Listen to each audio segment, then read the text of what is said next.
السلام عليكم. لا تنسوا الاعجاب بالفيديو والاشتراك في القناة تشجيعا لنا لنستمر بنشر المزيد ان شاء الله.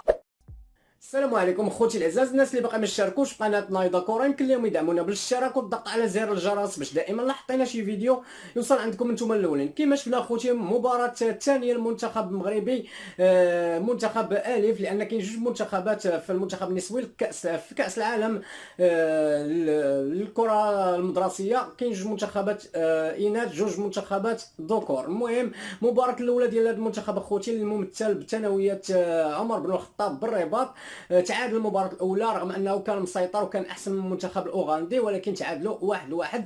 المهم المباراة الثانية ديالهم أخوتي هي اللي دابا ديال ضد منتخب الشيلي، واكتسحوا منتخب الشيلي ب 13 هدف لصفر. يعني ماشي ماتش هذا ديال كرة القدم، هذا ولا كرة السلة، لأن 13-0 واخا تكون الفرقة يعني ميتة ما خاصهاش تنهزم بهاد الحصة الثقيلة.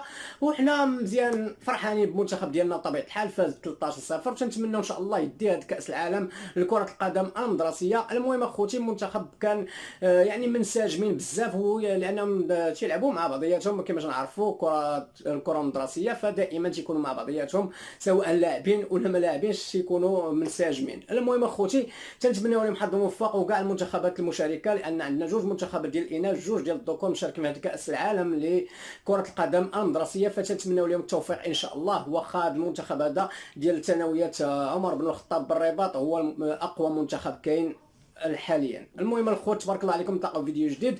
كان معكم اخوكم كمال من قناتكم وقناتنا نايضه كره. السلام عليكم.